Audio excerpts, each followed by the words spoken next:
spread that good energy in every one of you guys. So it's very, very important that one of the things I do want to start having everyone do ultimately is having their cameras up. You know, we want to see you as you see us. And that also spreads good energy. We want to be able to pass that great energy back and forth. So we'll wait up about another minute or two, just letting people sign in before we start up and be able to. Hartford, Connecticut, Miami, from Africa. Okay, Miami Lakes, Miami, Canada, Brooklyn. We're all across the world. South Africa, it's great. Colorado Springs, Toronto, Canada, T-Dot, Richmond, VA, Columbus, Ohio. Wow, Miami. So we have people, Hawaii. We have people coming in from all over the world, right? And one of the things, I hope you guys had a chance to go through the assignment to read chapters 1 and 2. And understanding chapters 1 and 2, chapter 1 is an introductory towards it. Chapter 2 gets more so into the first lesson of it. All right, and we're gonna have a great time just going over what it means to you guys. I'm gonna give you guys a chance to ask questions as well later at the end of the session. But if you went through that first assignment, it starts to ask you about a statement of desire. And let me just backtrack a little quickly. There was an email also sent out that had a workbook that the Nightingale Conant Foundation has that you can also, if you don't have your book, you want to write on something, utilize that workbook. I want everybody to be able to utilize that workbook too, to do the assessment. When you do the assessment is going to give you a score. You're going to score yourself. You don't have to share this with me or anyone else. This is all about your person, your personality, you getting over the hump and going to the next level. And when we understand that, things start to come to us a lot faster because we're able to evaluate ourselves on a quicker timeline, saying, I'm great at this. Oh, I don't do very well at that. So we start to understand what our strengths and our weaknesses are.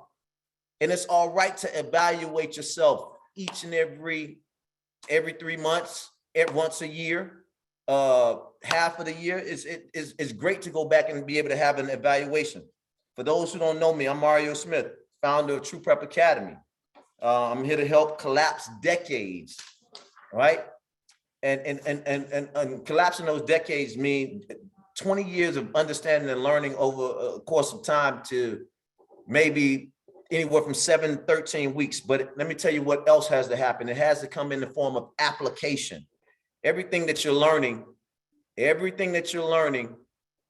right? You have to start to apply. Don't just learn the information. You're going to have to apply the information. And you may say, well, Mario, how do I apply the information? If it comes up a situation where you can think back what you've been reading and how you read it, take the time in that whole situation to apply what you've learned. And through the application, you're going to see yourself get better and better at applying the principles, not just learning the principles. See, a lot of people, they say, yeah, I read Think and Grow Rich. You know what my next question is to them? Did you apply the principles? Did you start to work on the principles that are in the book? See, we tend to read it and we read over. And we don't go back to, okay, let me write out my statement of desire. Let me go through the self-confidence creed. Let me start to write down my goals. Let me put a date on the goals, right?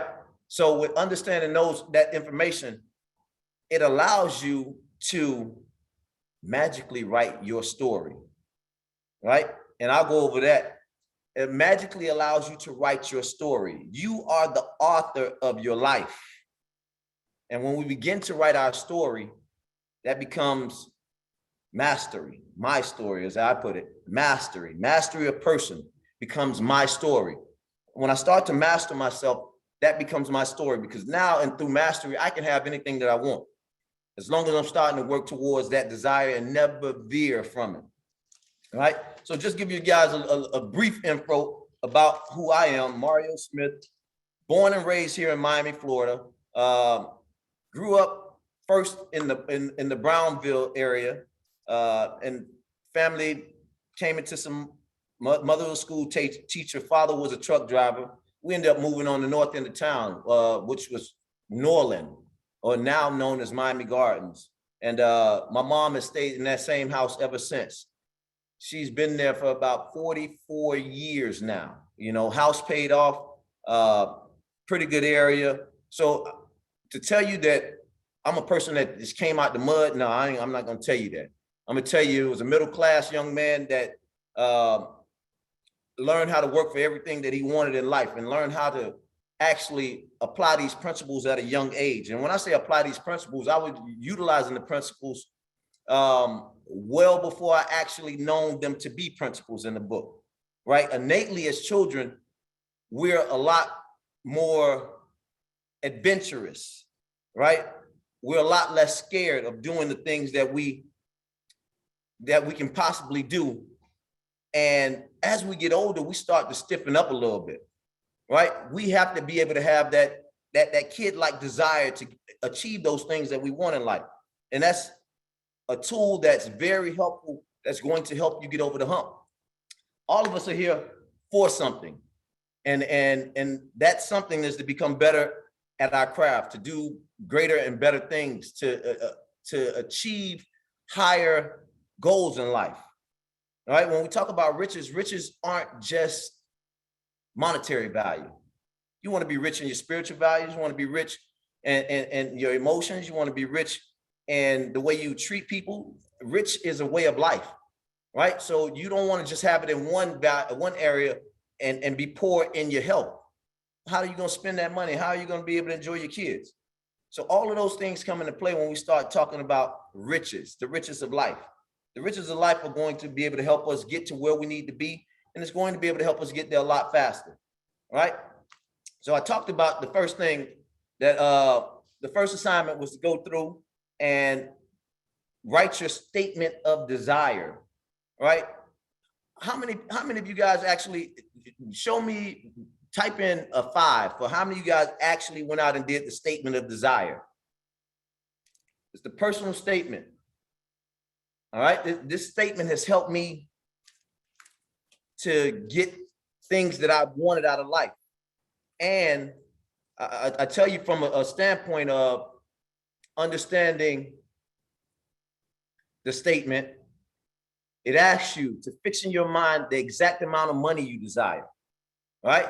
Determine exactly what you intend to give in return for the money you desire.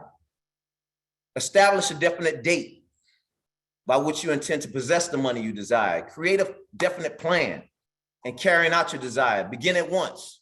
Don't wait, right? Write it out clearly and concisely. All of the information steps from 1 to 4. And then you're going to read the statement aloud twice daily. One at night before you go to bed, and once when you get up in the morning. Why are we doing that? Why are we doing that once in the morning, once at night? We are doing it because those are things that we want to have on our mind when we go to sleep, right? What is this desire? And I'm going to finagle that statement a little bit, right? Because you can. And when I say that, let's say if you can't really see the money, what is the amount of things that you want to sell? What is the goal? What is that end goal? And I tell you from a standpoint of just working in the school, second year, we all sat down and we said, this is the number of kids that we want to bring in. We went well beyond the number of kids that we wanted to bring in. We ended up bringing in maybe 5 or 10 more than the actual number of kids that we had written down. But once we established that number, we put a date on it. The date was right before the start date of school. And when we reached it, we were like, wow. But that came with everyone buying in. And we'll get to that. We'll start to talk about that a little later as we get to it. But that's your mastermind team. Everyone on your team has to be thinking pretty much the same. They have to be in a state of harmony where everybody's getting along and everybody's doing their job, right? So in understanding that, you have to have great people around you, all right? These principles are universal and they can be used by anyone. Don't think that because I'm in a situation, I can't do it. Eliminate I can't. I will find a way to get it done. I will find a way to get the things done that I want out of life. And I will find the people, I will attract the people that are going to help me. All right. When we create goals based on our burning desire, we enter into a contract of life. So when you're saying this, you're attracting and actually bringing these things to you. You have to constantly be aware of what it is that you're asking for, right? Real quick statement. I know a lot of you guys are probably around my age. You probably came up with Tupac was coming in, right? We love Tupac. One thing, I don't really play Tupac music no more. Tupac talked a lot about death, calling death to himself. And what did he get at the age of 25, right? So you have to be careful of what you're asking for, because the universe will supply you with those needs, right? And understanding that, it is very important how you utilize your words, right? Because that is going to be able to help us get to the next level. Speak life into yourself and into others. Cheer on others' success, right? Cheer on others' success. Because one day you're going to be there and you want people to cheer you on. Cheer it on like you're the person up there receiving the award, right? See yourself in that place. You should eliminate all hatred, jealousy, envy, all of those things.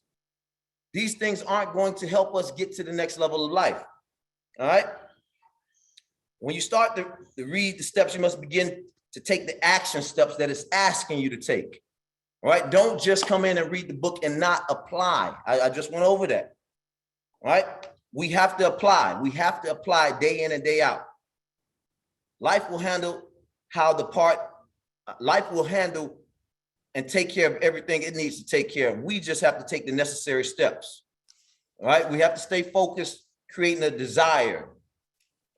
We got to talk to ourselves. And that portion is called auto-suggestion, telling yourself over and over and over what it is that I want. You have to, and that's how you create that burning desire. And we'll get to desire. First, I want to go over the first section of the book. And the first section of the book really started just as an introductory. It started talking about this guy, Edward Barnes, and he wanted to go into a partnership with Thomas Edison. Thomas Edison was a great inventor, right? But his desire was to go in as a partner. I'm going to be a partner of Thomas Edison, right? This guy did everything that he needed to do to get himself on a train and get in front of Edison. He looked like a tramp, Edison said when he first met up with the guy. But he said he could see the fire in his eyes that he wanted to become what he was asking of. And he told the guy, I will be your partner. I'm going to be your partner. And that's real bold of someone, right? So you have to sit back, and even if you're in a top business spot, you have to recognize the people who are going to be able to help you get to the next level as well. Those things are you find that hunger in people, those are the things that are going to help us get to the next level. You want people on your team that has a desire to get better each and every day. You're looking for the people that are spending more time, and not just when the bell rings, time to leave work, they're just up and packing their stuff up and leaving work. You want to be able to put yourself in a situation where you're doing extra, going the extra mile. That's a little further down, but you have to find a way to stand out from what the crowd is doing. The crowd is all going right, you turn and left, go left. All right, expect challenges, but don't get stuck in them. Be solution orientated. Expect challenges along this way. If I'm here to tell you that you're just going to read this book, you're just going to jump into it, and there not be any challenges of life, I'd be lying to you. You are going to meet with temporary defeat, as they call it. And those temporary defeats are your tests. Your test is going to lead you to your testimony, to where you're able to tell people how you were tested in order to get to the space that you wanted to get in life. Everybody's going to have to go through that test. Unless you just have the wealthy parents and they handed it down to you, and now you're just taking on the family business. Well, even with that, you have to go through a process of learning, because no one in their right mind is going to give you money and you hadn't had the proper training to take care of it. If you look even in the early chapter, and this is something that I definitely wanted to go over, right? It talked about, it rang off some names. Anybody, and you guys all should know Henry Ford. Some of us are driving Ford cars. What do I bring up his name? William Wrigley Jr. Why do I bring up his name? I bring their names up because this is generational wealth that we're even seeing now during our time.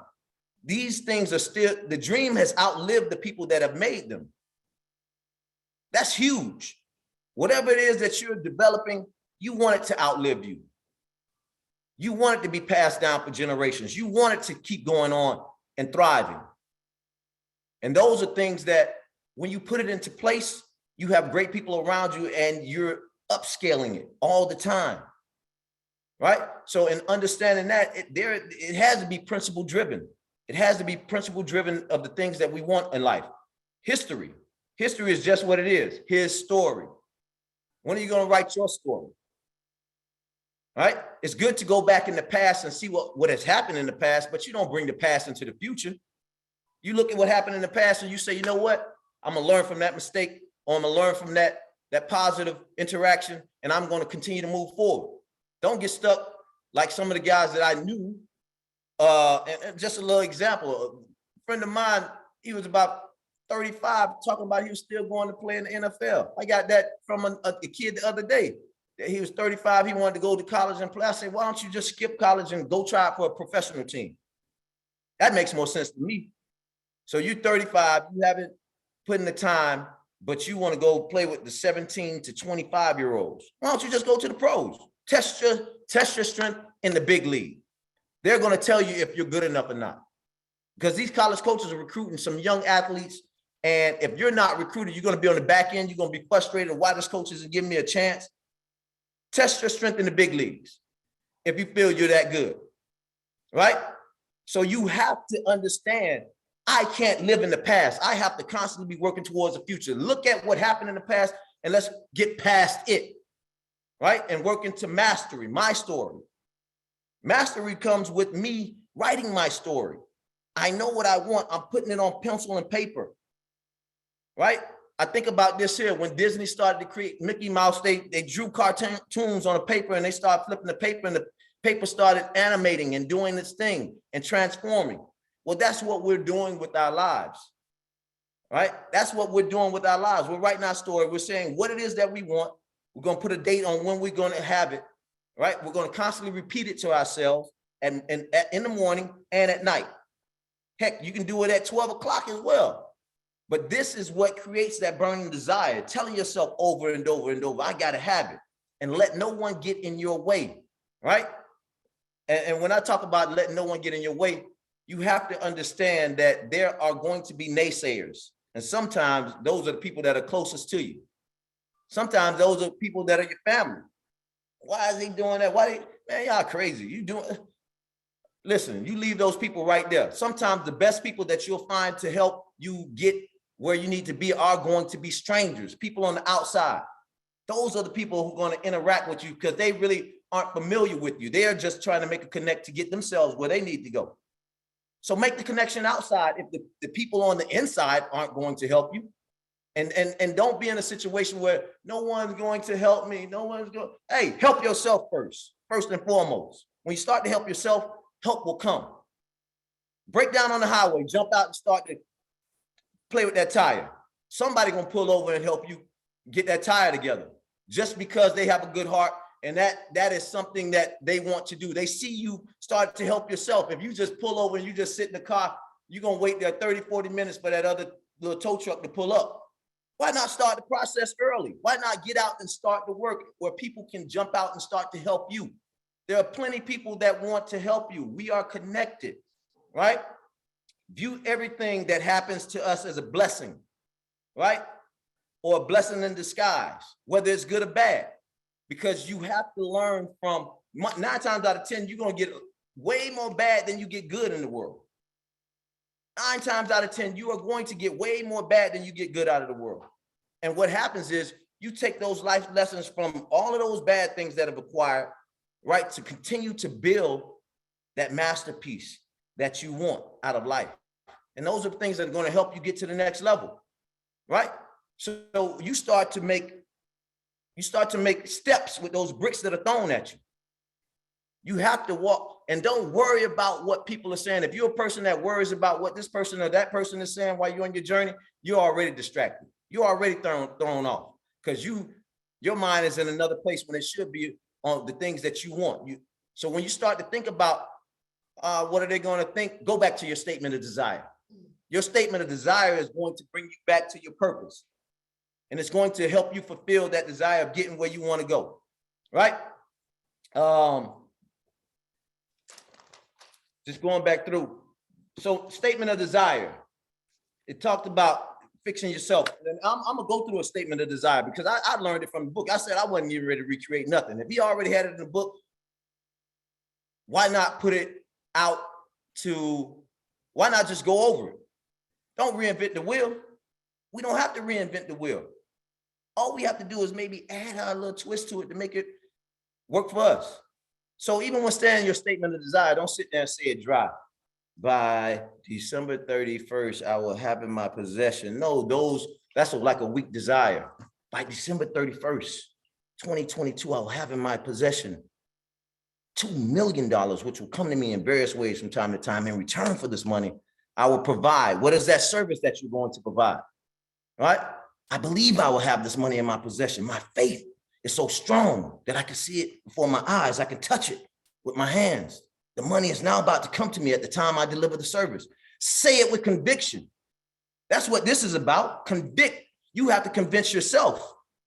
You have to be able to say these things with conviction. If you're just saying, by June 31st, I'm gonna have, or not even the June 31st, by June 30th, like, you don't even want to be around people who drag their voices and act like that. They have no energy, right? So you have to be aware of even the people that are in your space. Always look around, see who's clapping, right? Look, just look. Because some people are on your team, but they're jealous of your success. And even when we start to talk about that, you have to recognize that quickly and be able to cut ties and cut people loose. Everybody's not meant for the journey. Everyone isn't meant for the journey. So you have to understand, if you're not going to go all the way, I really don't need you on the team, because you want everybody working in harmony, doing things, because guess what? If you win, they win. You win, they win. And you have to let people know that are around you. When I win, you win. We're not competing. I want to see you. What I want for myself, I want for everyone.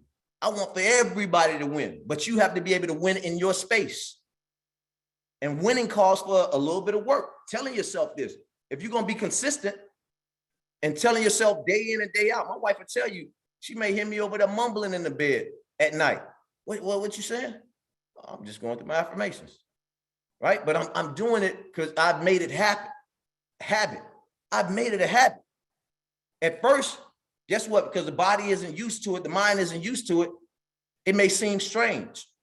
It may seem weird. Get in front of the mirror, talk to yourself. This is your audition for you. Because I'm always revert back to, did you go over your statement of desire? Read it to me. And don't read it to me dull. I don't want to hear anything dull. We're all adults. Utilize the voice from your gut. Bring it from the gut, right? Those are the things that are going to help you get to the next level. You have to ask for things in conviction, right? We have to convince ourselves that we will have what we're asking for. And that's part of it. That's part of the convincing. I got to be able to tell myself this convincingly, not just in a dull manner. Only those who become money conscious or success conscious ever receive great riches.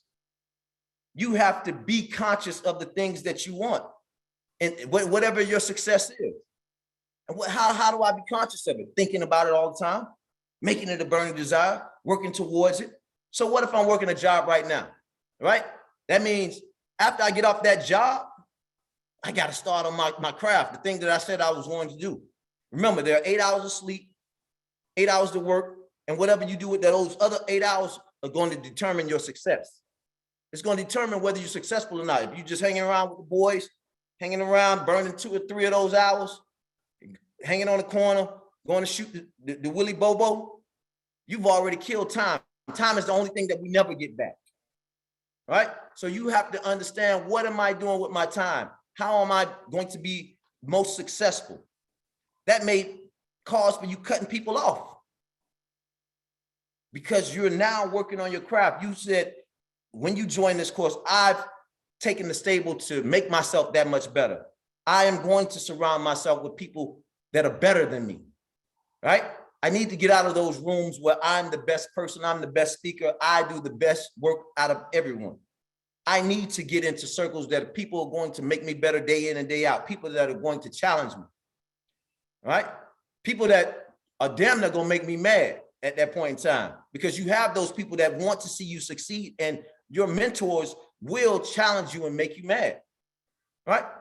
This is also something that, and I'm gonna tell you, it's something that you should start to teach your kids as you learn it. You want it to be throughout the household.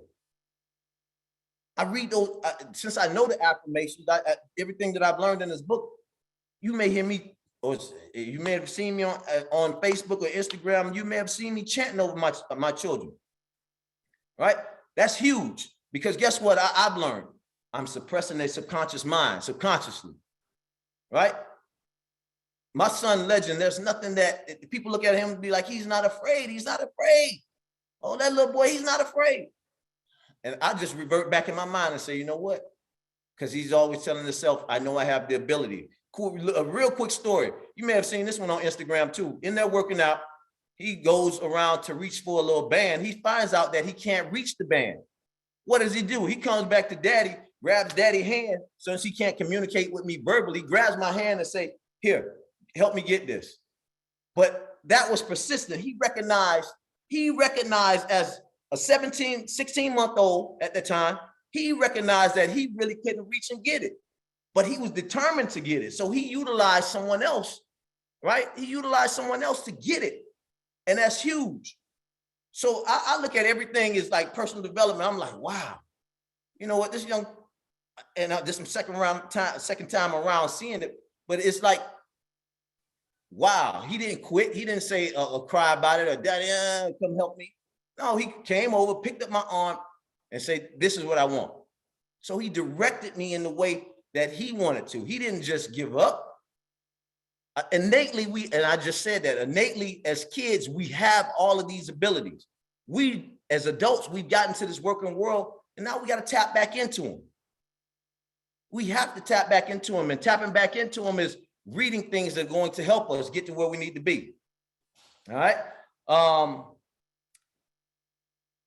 Chapter 1, I talked about bonds. One of the other stories that, if you read the book, one of the other stories that I used to hear one of my mentors and coaches talk about all the time was 3 feet from gold, right? This story spoke about a young man during the gold rush. And during that gold rush, he had gone out to California. He had gotten his family to give him some money, got some machinery, and they started digging on a plot of land, right? Money ran out. I'm making this short story short, but the money ran out, the resources ran out, and he ended up packing up, selling his equipment to a junk man for a few $100s, and then went back to his home. Tell you what that junk man did. That junk man paid for information. He knew he was a junk man. So he went out and got an engineer. He got an engineer to tell him, if you dig 3 feet deeper, you will hit one of the biggest gold ores around, right? So what did I learn from that? It pays to pay for information. If you don't know how to do it, pay somebody that does know how to. Somebody that has that specialized knowledge. Pay them, right? Why not? Why try to do it yourself when you really don't know at that point in time? It's great to pay for information. We have to pay for the information. And when it's given to you for free, make sure you show up. Show up and show out, right? Show up and take all of the information when it's for free. Another story on that for myself. I was in college, played college ball, got a scholarship at Kansas State University. I didn't take advantage all the way. I had After my time was up, I had to go back and pay for one more class. I looked at it and I said, you know what? I failed myself because I didn't do the things that I need to do at that point in time to graduate when I needed to. So I had to go back and pay for a class that was once free. Take advantage of the free stuff. Take advantage of it, right? Show up, be present, come to learn. Here's the other thing, when we have to pay for it, you're forced to show up.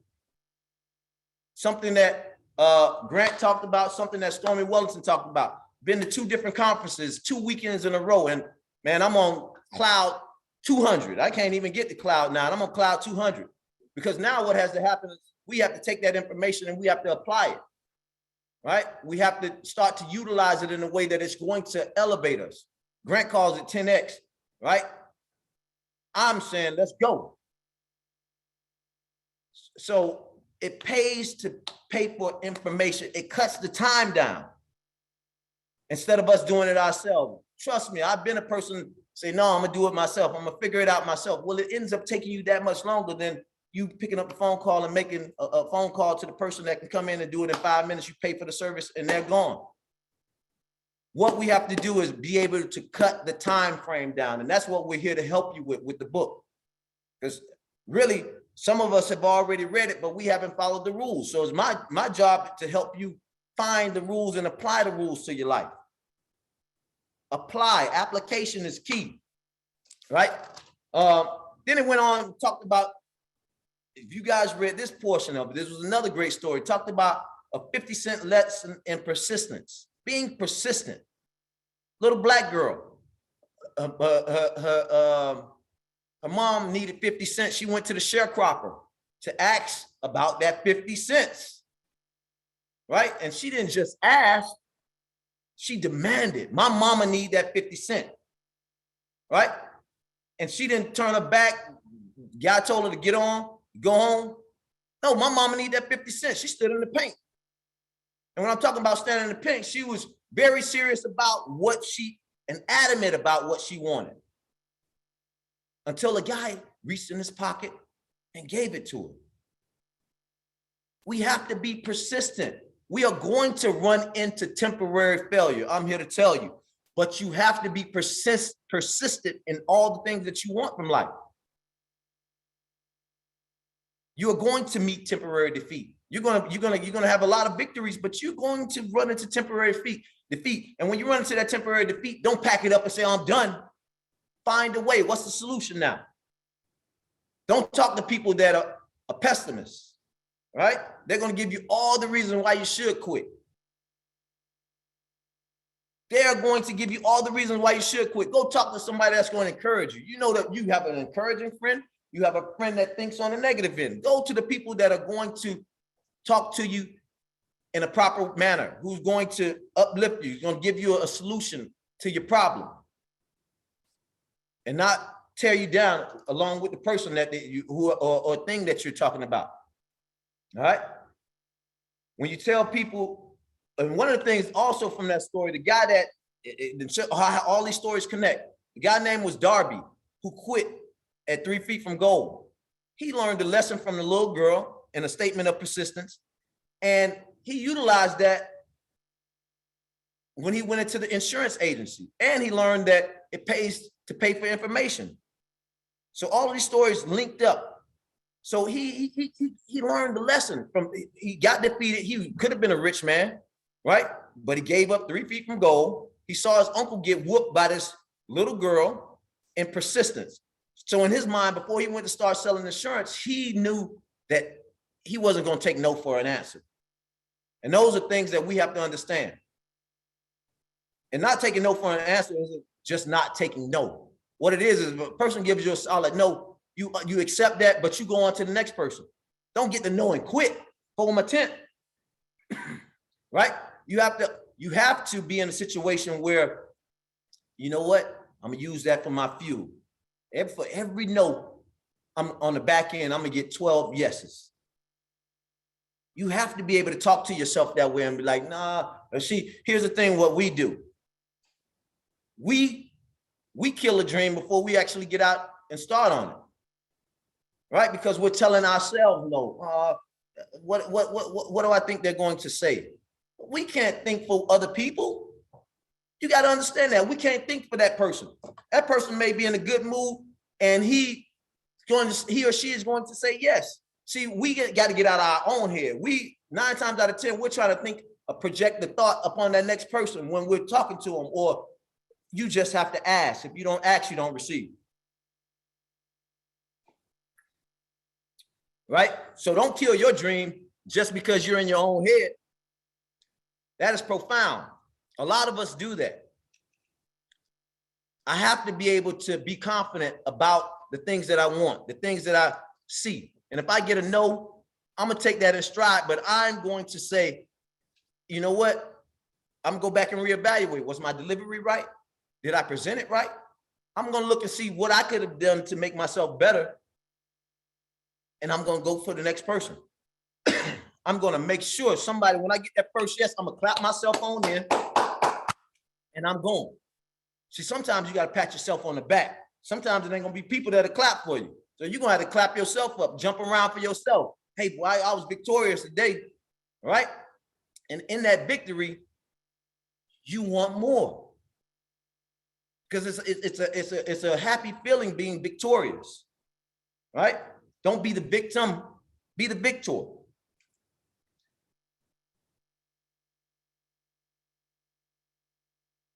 One of the things that I wrote down in my notes, and you guys can write this down. All we need is one sound idea. All right? What is that one sound idea everyone is sitting on, but you haven't pulled the trigger into getting people to help you get it done? Think about that. Everybody here has thought about something that they can do to better themselves and the lives around them. What is that one thing? You talk yourself out of it, you say, no, that's a stupid idea, or you let somebody else talk you out of it. Think about that. Don't talk yourself out of it. It's something that you wholeheartedly believe in it. Go for it. Go for it. And when the people around you are speaking negatively about it, you need to move away from them. You don't have to comment and go back and forth with those people. It's very serious in that manner, because now you're giving your power to people that really want to see you fail. All right? Make an old product relevant. Make an old product relevant.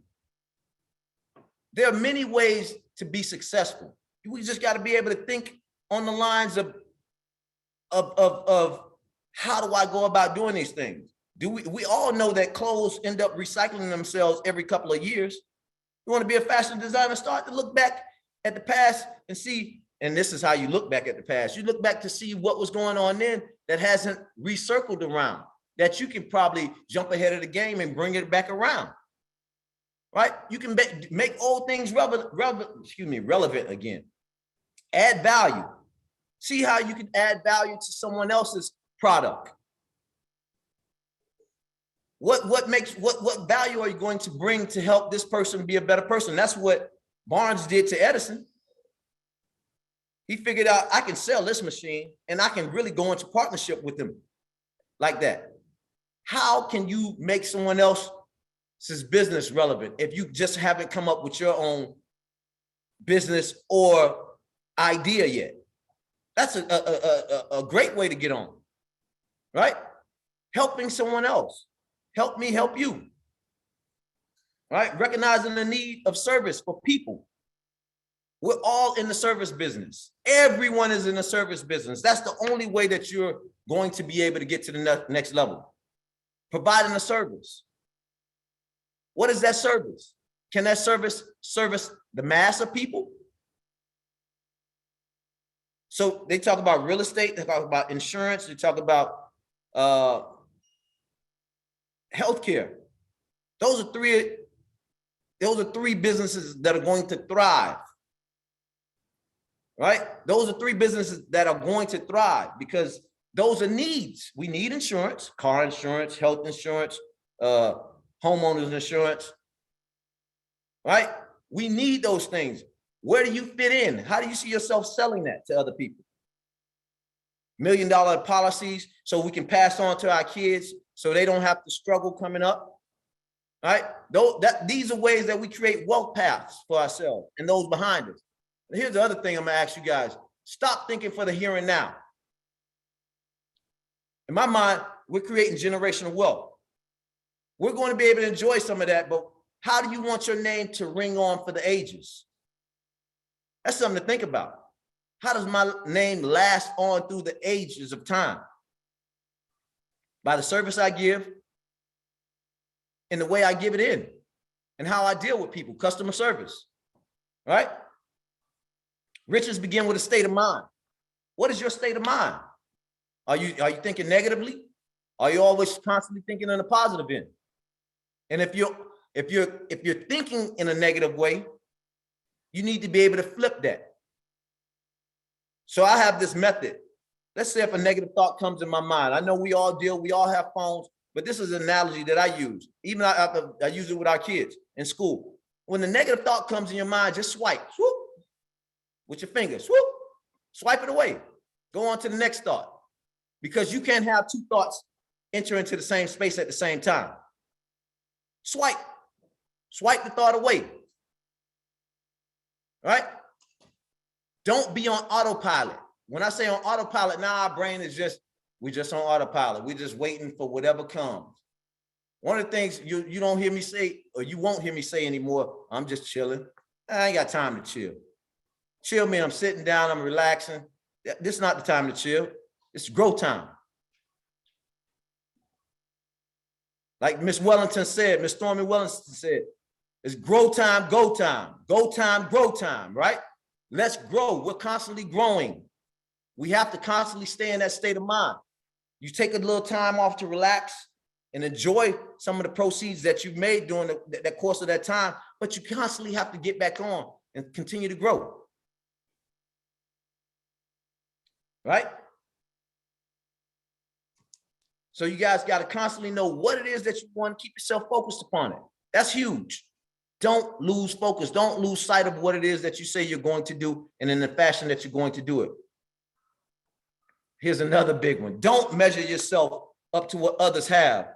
Keep the focus on your own path and compete with yourself every day. Compete with yourself. Stop looking around what everybody else got. Right? Scrolling on Instagram, looking at the pictures of what everybody got, right? It's good to scroll and see, but don't start to measure yourself and say, oh, no, well, I don't have that. Well, man, I'm here to tell you, a lot of people on there be faking the funk. Right? A lot of people be faking the funk. This is a place to make yourself look good. Right? So don't get caught up into those pictures. If you got to look at some pictures, make a vision board for yourself and stare at that. Or clear your Instagram out and put the pictures or connect with the people that has the pictures that you want out of life. Make it that way. Make it that way.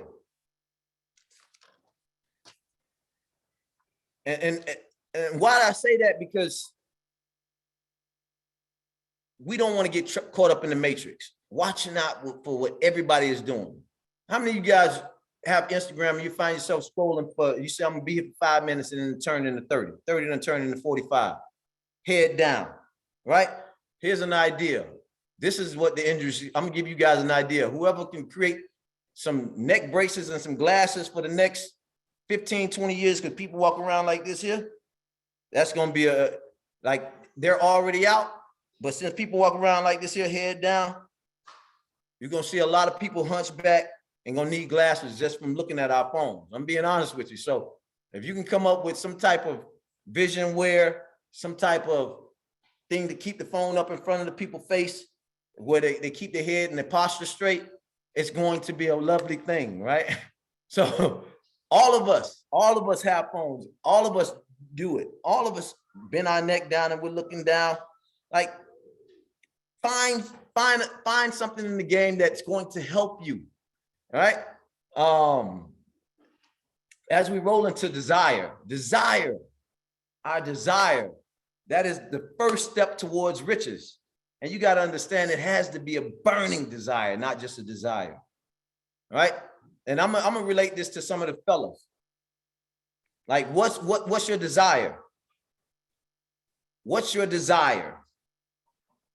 As young men, and it gets later down in the book, it'll talk about it, but as young men, as men, let me just say is we live off a more animalistic attitude, right? Women's a little more intuitive, a lot more intuitive than we are.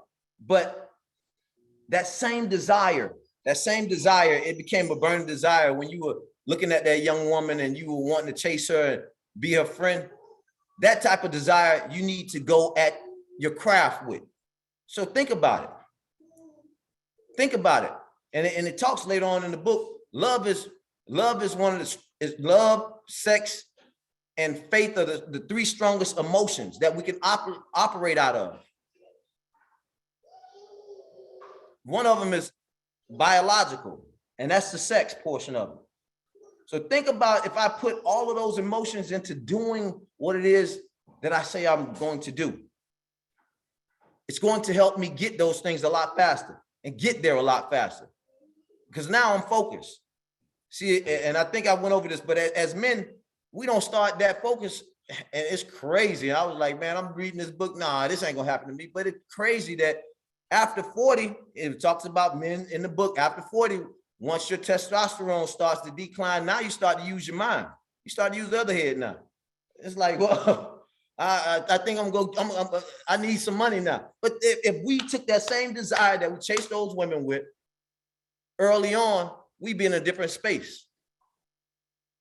We'd be in a different space, right? And for my women, you guys innately have this ability to get the things that you want out of life. You just got to be able to team up with the right people to get it done. You got to team up with the right people. You guys know who it is. You guys have this intuition that tells you that person isn't doing right, or that person, because that's a spiritual gift that God has given you guys. I'm here to tell you, every situation that I'm in or that I've been blessed with, a woman has helped me get to that spot. No cap, as the kids say, no cap, right? Women are the truth.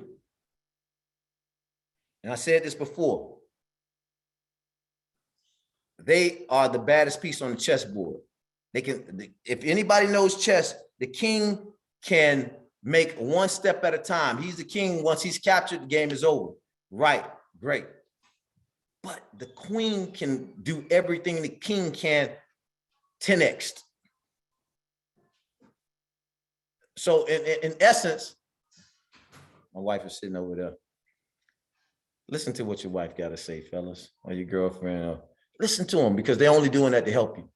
But women, listen to your husbands as well, because they have some, when they're in their box, they have something to tell you too. And it's great. And that's why I say we need to all learn this, your spouse, your kids, because it puts everybody on the same level. Because when we can operate together, it really collapses decades.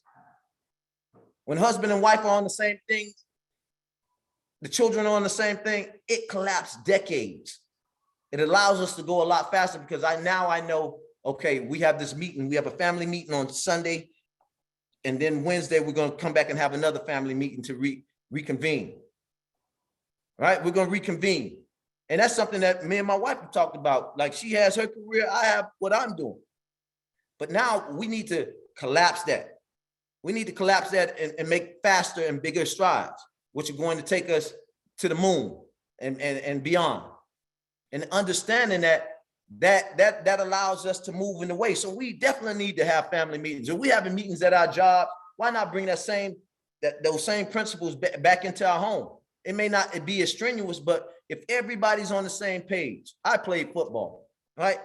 If one person is out of position, it can be a break in the offense or the defense. Everybody has to do their job. And when everybody's doing their job, it allows for the team to work in the most prosperous manner that it can possibly be. So you guys got to understand the dynamics of sports. You got to understand the dynamics of teamwork. You got to understand the dynamics of what it is that I want from this life, right? And how do I get it? I can't be on one page and my wife not know, because now that creates some distrust, maybe some dysfunction. But if we are communicating And we're having our family meetings together and moving in the right direction. I know every Sunday at 4 o'clock we're meeting to set goals up until Wednesday, and then Wednesday we're gonna come back and set up to Sunday. That gives us time to get the things done that we say we're gonna get done. And then if we didn't complete those, put them back on a task list moving forward, right? So that's even things that happens in your mastermind, not just with your spouse. You gotta be able to get around like-minded people that are going to help you, and you are able to help them achieve what it is that we say we're going after. What is your desire? Excuse me? I don't. What is your desire, right? You have to find out what is your desire, and you have to make that desire an obsession. And we say obsession. I made my desires an obsession by placing them on a vision board, by making them pictures, right? Cutting out pictures of other people's school or kids in shirt and tie and placing them on a board. And what I told my kids in school, I said, I knew you guys were going to be here. I just didn't know the faces. I knew it because I had already drawn it out. I had written it out. It just, time hadn't caught up with it yet. And the understanding that kept me moving in the way of, no, I'm not going to stop on it. And we met with a lot of opposition in building out a building with WASA, Durham, all those different things, right? So those were the temporary defeats. We could have easily given up. Fire marshals coming in saying, no, this place isn't deemed for, like, it was a lot of obstacles. But through every test, there's a testimony, right? For every test, there's going to be a testimony. You're going to be able to tell your testimony. Share your testimony so people understand that it's not just a flat line to success. The only people that have that access are the people whose parents already have the money, who's already set them away by having a trust fund, by building plenty of capital, by giving them a loan of $1 million to start their business, right? Those are the people. So you have to be able to, let's start teaching our kids this information because it's going to help them. It's going to help them get to the next level and not just look for handouts. One of the things that the mentor Napoleon Hill mentioned was just in the studies of even watching rich men give their kids everything that they wanted. Some of those kids turned out to be drunkards, on drugs, and all those things because they had access to it. But when you start to make kids work for things that they want, they start to learn the value of money. You have to give them and have them to learn the value of money, what it is to earn $1, and not just give. Because now when you give and you stop, you take away, now they feel like, what happened? Now they're willing to do anything and everything to go out to replace that. But if we teach them through principle, these are how you get to this step. You can help take on this business. And man, these millennials are something else.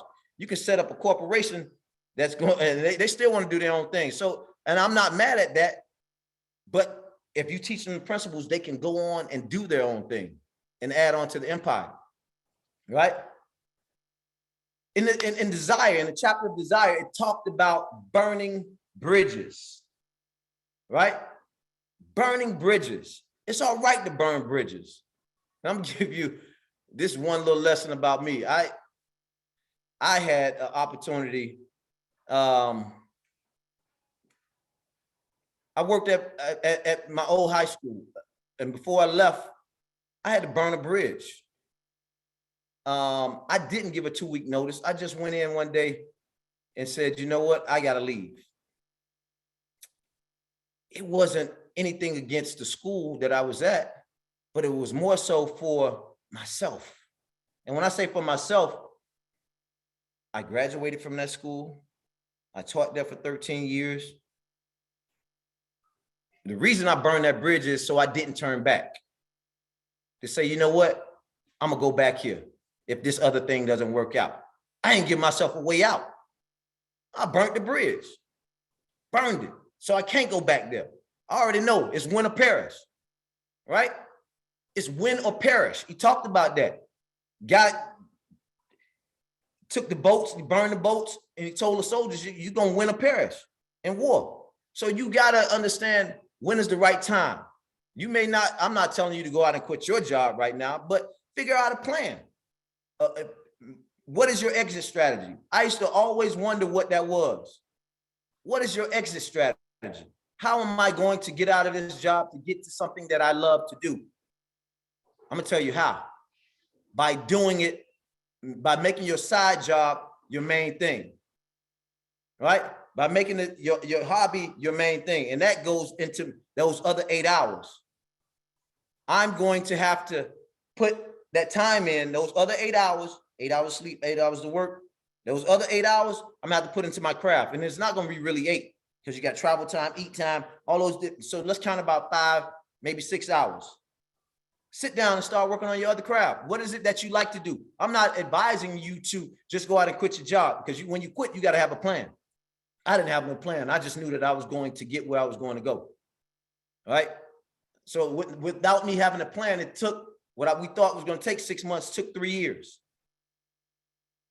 It's not that we didn't have it already, but understanding that I didn't have the plan in place, that was one of the things that took the time, right? Pay for the information you want. Talked about that. Understand that we can't sit here and wish. Don't make wishes. Don't sit here and make wishes. You have to have a burning desire for these riches. And I'm talking about riches being rich mentally, physically, spiritually, socially, emotionally. All right. Thinking of riches in abundance. Not just money, not just money. You want to be a great person. Those things carry a long way. They carry a weight. People, you want to be a person of integrity, a person that if you're doing it now, doing greater good now, when the lights are off, you're still doing the greater good. Not when the lights off or the people's backs are turned, I'm doing something completely different. You want to be a person of integrity. That's going to take you a long ways. It's going to open up a lot of doors for you, right? So understanding that, it helps us go through the chain of life. Create your burning desire. See it as an obsession. And you can only create that obsession by voicing it to yourself, seeing it over and over, sitting in front of it, being passionate about it. It's all right to be excited about it, right? It's all right to let people know, hey, bro. And really, you ain't got to let everybody know, because a lot of people will pray for your downfall too. So one of the things is you got to be able to keep it within, let the people know that are in your mastermind group what it is that you're doing. It talks about this here in the book as well, because you may have a $1 million idea. Somebody may have the capital to beat you to it, but it's not that they beat you to it, right? Because you're going to be able to do it in your own way, but you don't want to give people ups on you. You want to share that idea with that team of people that you have as a mastermind that are going to have your back in and out. Outside of them, you talk to no one, cone of silence. And let's continue to move in silence, right? Say it one time, you give it to the world, and now you start to work on it. I ain't got to keep announcing, hey, we're getting ready to do this, giving out the announcement. No, because what if you come across that temporary defeat and it doesn't happen at that moment? You're going to feel like, oh, man, I just let the world know I was getting ready to do this and it didn't happen. Now you're going to go backtrack and say, hey, it didn't happen. You can. And then you tell the world, hey, but it didn't happen, but I'm about to get back on it. So you got to understand, sometimes it's best not letting the world know what you're doing and showing up and showing out when it's in its space to be known. All right. Put yourself in a position where you can't retreat. Create a burning desire. Came up with that. Come up with a plan and get to it. When you come up with the plan, here's the one thing that you have to know about the plan. That plan may not be sound right then and there, but it's something that's going to get you started. It's something that's going to get you started. The goal never changes. The plan will, though. Sometimes we have to alter our plan to get to the goal, but you don't change the goal, because now you got to start back at zero, ground zero, right? So know what it is that you want and don't be switching. Oh, this ain't work. Don't come out with a plan B. The plan B should be the plan, that should only turn into a plan B going to the same goal, not plan B as in changing the goal and coming up with a different plan. See, sometimes we go in and people ask you, they do this with a lot of, I say, student athletes. School, come up with a plan B. Well, guess what? If my plan A is to make it to the league, my plan B, my plan should be ultimately to have something going on in my schooling that I'm understanding that I can go into, right? Not necessarily that I'm thinking that I'm not going to make it. What I'm saying is I'm going to give my all, but I'm going to develop a plan around me that works towards the same goal, right? Make it all make sense. You're going to have little desires as well, going to that bigger desire. I'm not just saying have one desire, but make that one desire the one that you focus on constantly. And you can have other little things that lead you towards that. Celebrate those small victories when you get there. Celebrate them. Don't just, no, celebrate your victories. That's going to help you get over the hump, right?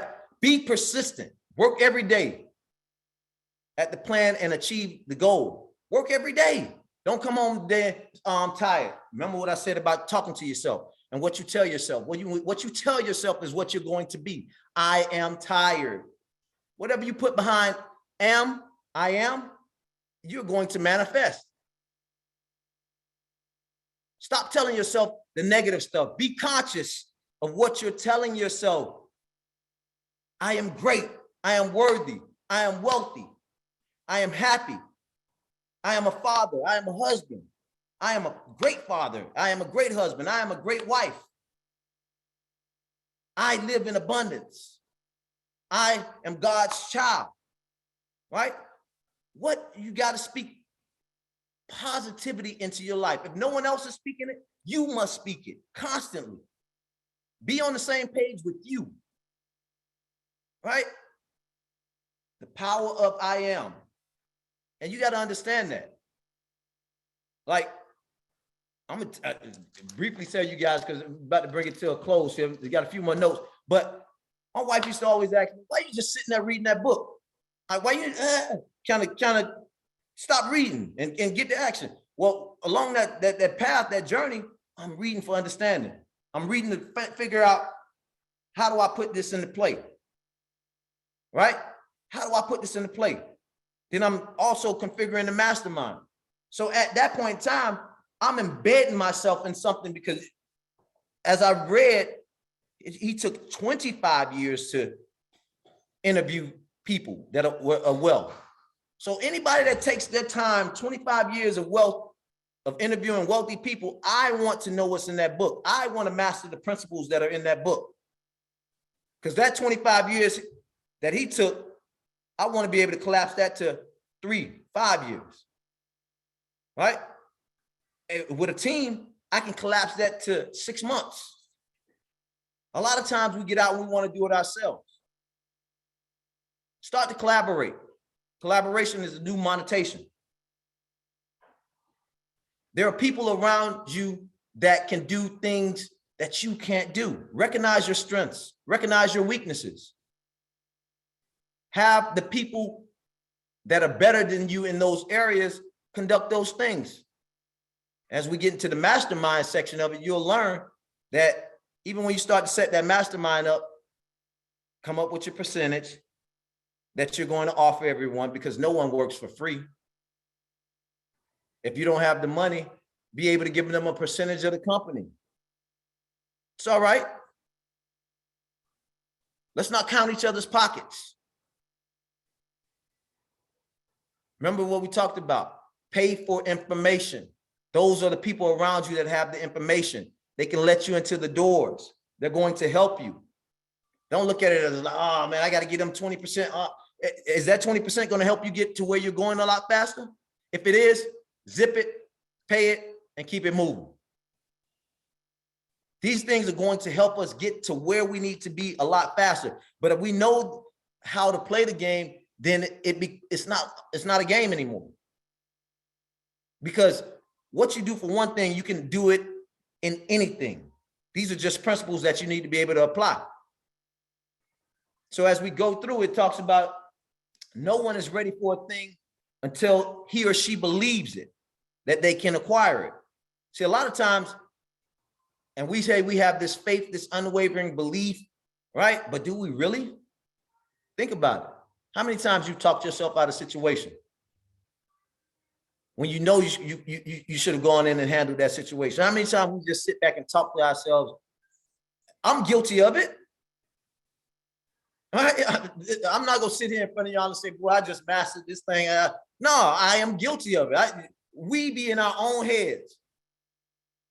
We're in our own heads 90% of the time, thinking for other people.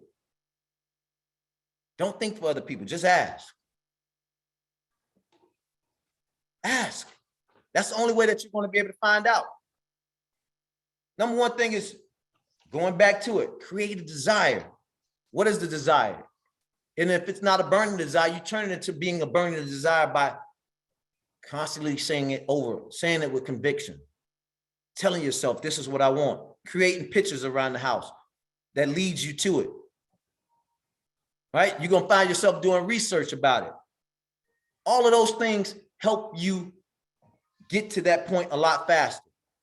So the assignment is, if you haven't done it, be able to go back and fill out that statement of desire, right? Fill out that statement of desire. Even if, what I'm gonna tell you is, reach for something that you can't achieve right now.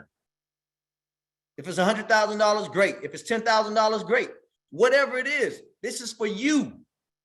Everybody's goals aren't going to be the same right now. And even if you say, I got to test it for a minute, let me test it. Let me see if I can reach this. Even if you have to get to that point where, you know, I just want to test it a little bit to see how this works, by all means necessary, please test it. All right? Fix in your mind the exact amount of money you desire. Determine exactly what you intend to give for this money. When it says that on line 2, my interpretation of that is, what service are you providing? What are the things that you're going to do to get for the money that you're asking? Right? There is no such thing as something for nothing. 0 plus 0 equals 0. 0 times 0 is 0. 0 times any number is 0. Right? You can give 0 effort, but the partner giving 200%, you still get 0 because they're going to cut you off because you haven't done anything. Establish a definite date by which you intend to possess the money. Put a date on it. When you put a date on it, you challenge yourself not to let it linger. So if it's 6 months, 3 months, if you want to operate in 3 months' time, 90 days, operate in 90 days, come back to it. If it's 6 month time, write the 6 months out. If it's a year, give yourself a year. Only you are going to know what that time frame is, right? Create a plan and carry out the plan at once. Don't wait. This is one thing that I tell myself. When I want to get something done and I think about, if a thought comes in my mind and I need to do it, I tell myself, do it now, do it now, do it now. So I jump on it. So, because a lot of times it'll come to our mind and you know what? Okay, I get back to it. And then we be done forgot and it's 2 weeks later. Do it now. So I start hitting on keywords that are going to move me in the direction. Do it now, do it now, do it now, do it now, do it now, do it now, do it now. That just moves me in the way of, let me just go knock this out. You got to talk to yourself. And it may seem crazy, but there's a lot of crazy, wealthy people out there. We want that wealth. Wealth of knowledge, wealth of health, wealth of well-being, right? Let's do it. So you got to be able to do it now. Write out clearly and concisely all of the information from step 1 to 4. All of this, now you have your statement. Say that statement before you guys go to bed. That's something that I'm going to be checking on with you guys, right? And don't say it in the dull manner. I just went over that. By this time, say it with some enthusiasm. You're talking to yourself. You're amping yourself up. No one should have to put amps on you, right? No one should have to put amps on you. You got to talk yourself into these situations, knowing and start working. The first is the thought process. The second is planning it out. Third is putting it to action. You got to be able to put the action into it. right? And I'm gonna just go over mine, not even mine, but I'm gonna give you, I'm gonna say mine. By December 31st, 2022, I will have in my possession $10 million, which will come to me in various ways from time to time. In return for this money, I'll provide Tru Prep Academy. I'm just thinking of all the ones that I wrote down. Tru Prep Academy, which is our school. I'll provide a fundraiser, which is our mouthpiece fundraiser. I provide a variety of different things that are going to be able to help me get these goals. I believe I would have this money in my possession. My faith is so strong that I can see it before my eyes. I can touch it with my hands. The money is now about to come to me at the time I deliver the service. Whatever that service is, right? I've written those services down, and it's not just one that's gonna help me get to 10 million. Because I know from firsthand, the school can't at this point in time, because we're capped at our number of where we're at. That's not going to be the only thing. Yes, we are living in that moment, but there are going to be some other, right? So my desire was once to have the school. That desire has changed.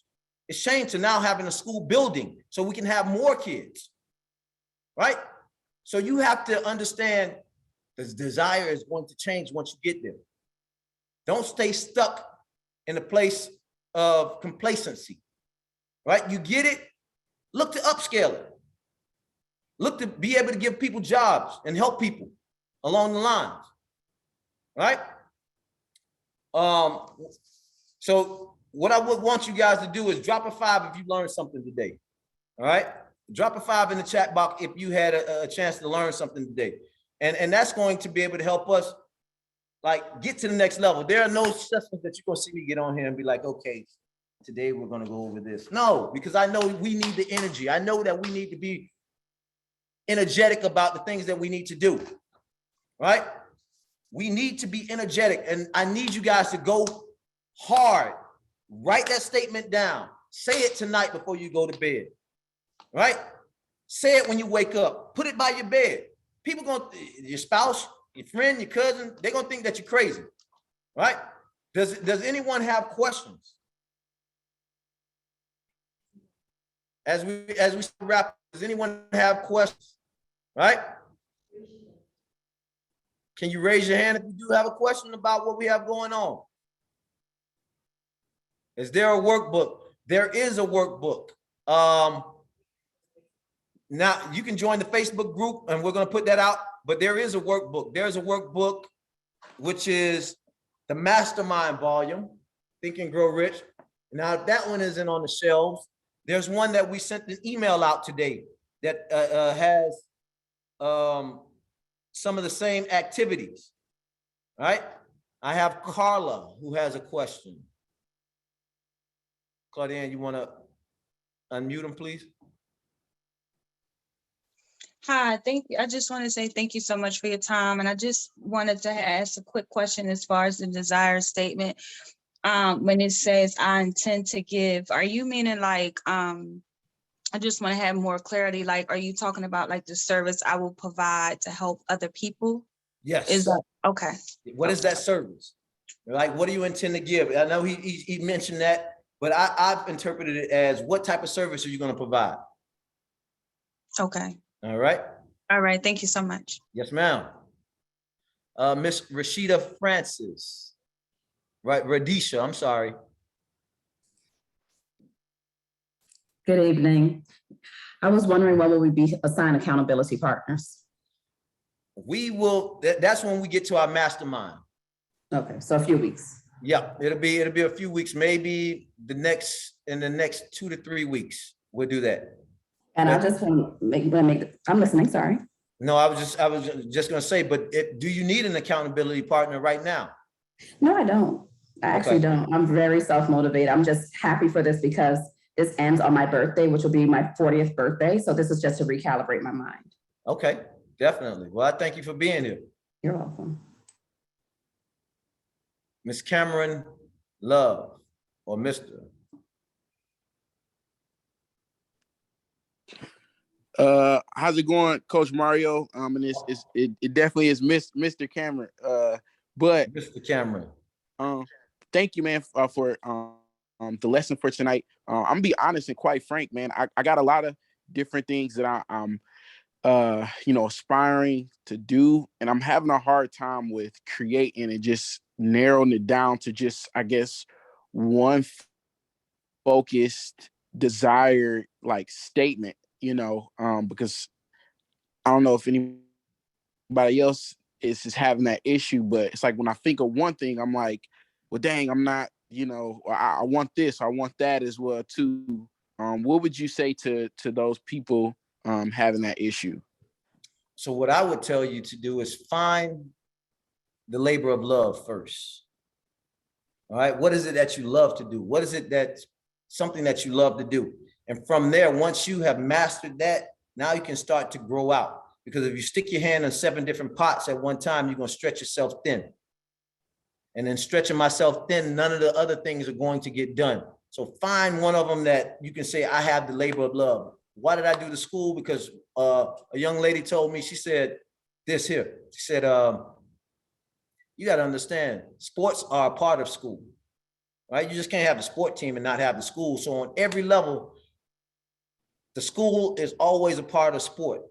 And with that being said, it hit me that, you know what, we need to educate the kids anyway on a different way of thinking, right? We need to be able to go in and be able to teach them there are different ways of thinking and moving. So the sports kind of vanished for me, but we still use it as a tool to get students in. But what happened is now I'm able to teach students what we're learning here, in a way that let's have a single focus. And once we have that single focus narrowed down, now we can start indulging in endeavoring in the other things. So find your label of love first, and then branch off from there. But master your label of love. My label of love was football. I did that since I was 7 years old. I know ins and outs of it, but I understand that I had to go work at a school in order to be a coach. Right? Got you. Labor love, man. I appreciate you, yes, man. Sir. All right. Miss Sasha. Yes, hi, good night. Thank you for your time. I'm so grateful to be here. My question was the same thing as the gentleman before, but I was saying, what if you don't master that one thing that you started and that one thing is not working? Is it okay to just stop and move to something else? I think that once you recognize that it's not working, yes, you need to stop it and move to the next thing.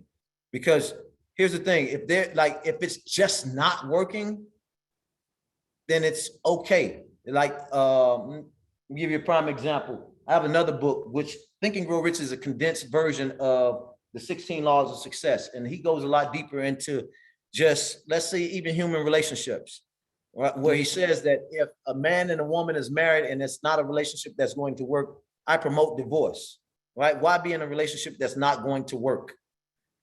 Why be in a relationship that we're both going to hurt? So if it doesn't work and it's to the detriment of your health, leave it alone, move on to the next one and move fast. Okay. All right. Okay. So, but you can only determine that by knowing how much time you've put into it and if you've really gone the extra mile to make it happen.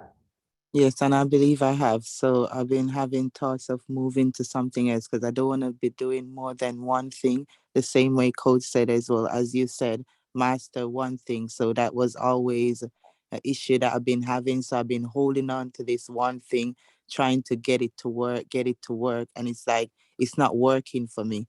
That's not where I want to be there, but it's just not working.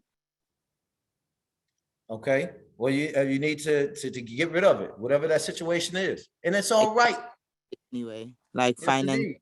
I've been putting a lot of investing in the same thing, investing in it, expecting it to flip to work, but it's just not working. No matter how much I put in, I'm not getting back the same thing. And it's been over 2 years. So I'm thinking, should I keep going? Should I give it another year? Should I keep, do you understand what I mean? Well, even with that, and we can probably talk offline, but even with that, you have to make that decision and know when you make that decision, you've made that decision. right? It's not, I'm a waiver, and you have to make a decision. Either I'm gonna say, this enough, I'm done, or I'm going to give this a try. Don't try to waver the line. Make a decision. And when you make that decision, stand by that decision. Because you know how you want to feel. You know what you want out the situation. All right. Miss Bernice.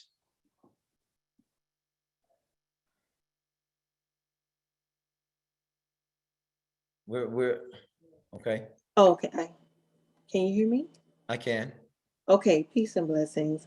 Actually, my question went along with what the previous sister was saying. I wanted to know if you could speak to the importance of getting mentorship and actually not just jumping out and doing things haphazardly, because a lot of times the reason why people are having issues with what they're doing is because they're trying to do it their way and not seeking out getting a mentor or doing their actual research on what it will take to be successful at it. So coaching is important, and I wanted to know if you could speak to that and maybe direct, um, even with a length of time, because sometimes people are quitting things faster than they need to because of the frustration of not knowing how to do it, as opposed to seeking out the assistance of those people who may be able to help them, and or they may not be have not gotten to the point where they're willing to invest in the information or the mentorship that will take them to the next level. Well, mentorship is one thing that's going to help you get over the humps of life, and we all need mentors. I tell anybody this here. One of the things I use as mentorship were my books. You know, I went to books to go and find the mentors to do the things that I need to do. But now, if you have someone that you can confide in to help you get where you need to be, it's going to collapse, as we say, decades of time to get where you need to be. And having a mentor can tell you, hey, as you turn that corner, it's going to be a dip in the road. Be aware of that dip. So you understand that instead of you just turning that corner and you start to slide and you don't know why you're sliding. So with that being said, it just having a mentor collapses time to get us where we need to be a lot faster. And let me just say this in the world of relationships. There's nothing wrong with us as people going to have mediators, you know, if that's a portion of it, right? There's nothing wrong with having a third party in there to balance out or to translate human energy, you know, in the way we interact, because that is huge. A lot of times we don't want to be able to go, we don't want to go to see people that are going to be the mediators that are going to be able to help us. But counseling is great. Counseling, mentorship, all of those things right along the same line. And they're things that help us understand things that we don't understand. Let's go to Stefani. Is it Stefani? Can you? 1 second, Mr. Stefani. Let's go to Running Back Academy. Mr. Seymour.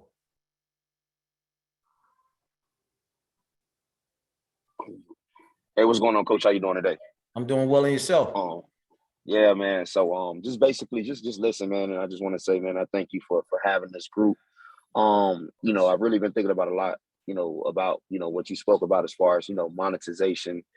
I mean, you know, collaboration is the new monetization.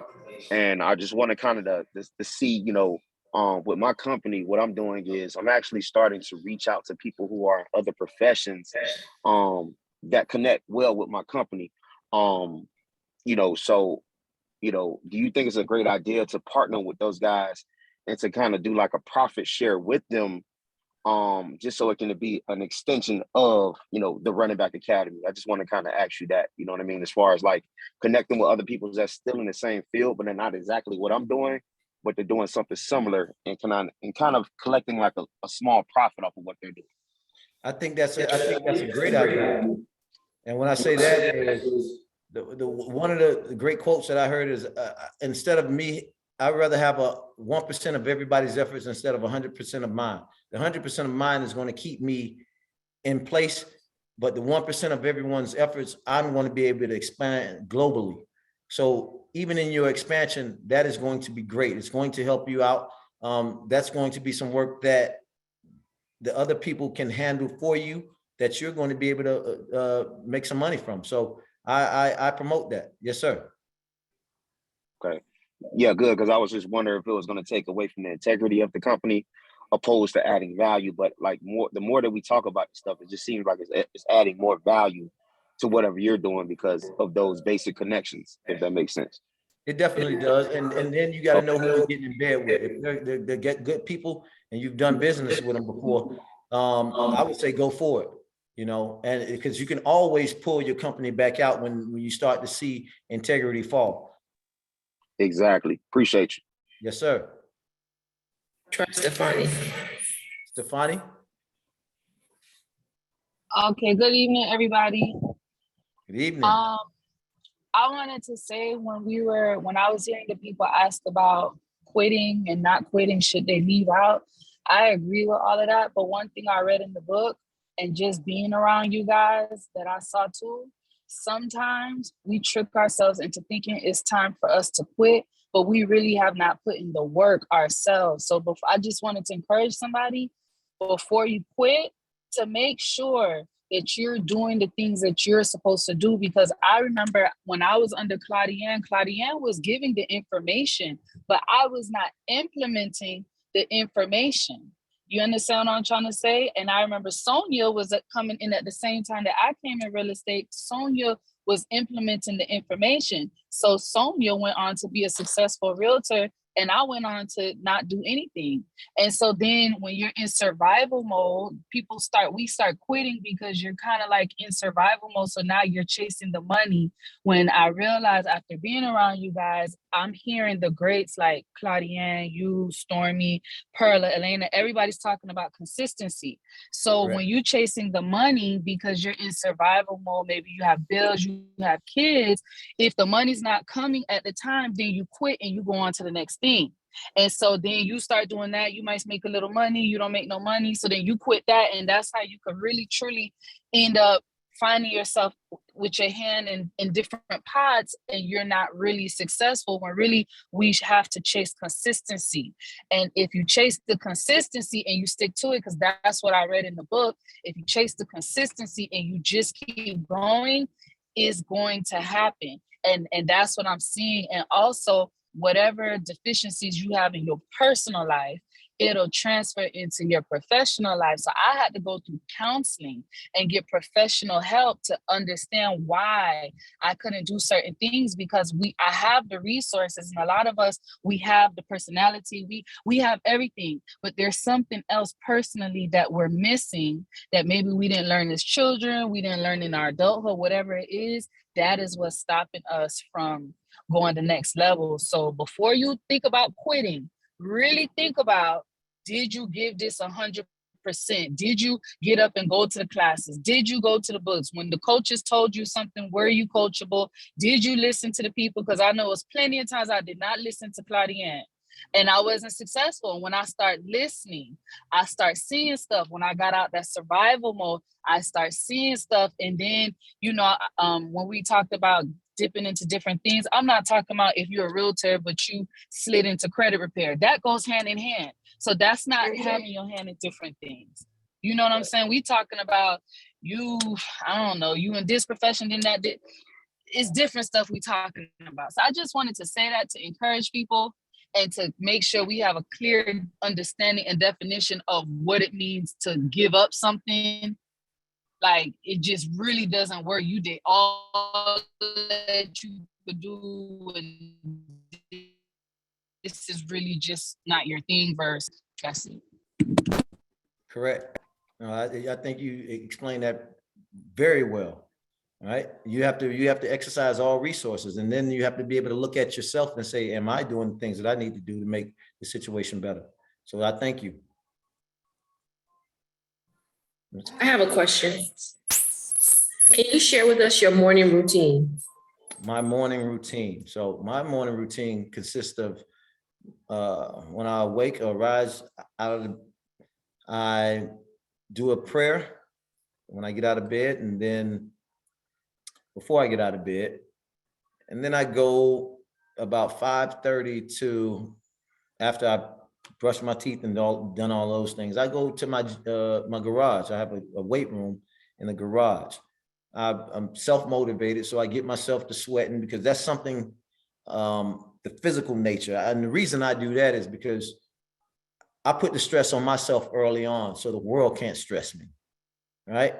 I make pressure for myself, so when anybody brings me a situation, it's like you can't bring something that I've already pressured myself into doing already this morning.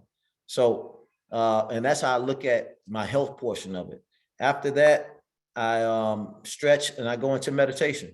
So I say the prayer, I ask God for what I want, thank him for, and then I go into meditation. Meditation for about 10 minutes, just receiving the word of God, sitting back, sitting quiet and understanding what is it, some of the things that I need to accomplish for the day. Is it anything that God's trying to tell me that I need to directly go at? And from there, from my meditation, it's a shower, clothes on, and let's go conquer the world. All right. And then come back in the evening at 12 o'clock. At 12 o'clock every day, we do it with our students. We have everyone stop moving. And even if it's for about a minute or so, minute, 2 minutes, 3 minutes, I think we've even worked up to about four to 5 minutes now. We have them sit quiet in meditation time. Stop moving, recharge your battery. I said this I think last week, but compare yourself to a cell phone. You're using that cell phone all day. At some point in time, you got to charge up. So at some point in time, sit back, find a quiet spot. If you got to go sit in your car, turn the AC on, take a few deep breaths, and then be able to relax, maybe for 5 minutes, recharge yourself. And once you recharge, now you're able to get back up, go, and let's go. I'm ready for the second half of the day, and I'm going to attack it. So that's what my daily routine looks like. And I come home and most of the times I do another meditation and I say my affirmations before I go to bed. Because really I'm working to suppress the subconscious. I want to follow the rules because I want the rules of the book, because I want to accomplish some more things in my life. And when you find out you've done this one time before, you tend to reach for bigger things. And those bigger things call for a lot more of these things to be implemented in your life. All right. But what I want to do is the assignment for next week. We're just going to go over chapter 2, which is faith. Right. It's going to be chapter 3. Talks about faith. And there are going to be some assignments in there as well. Now with faith, you're going to see we're going to have to learn the self-confidence creed. And I'll go over that next week as well. But that's something else that you guys are going to have to say to yourself. You have to talk yourself into things, right? And just build that confidence up. And believe me,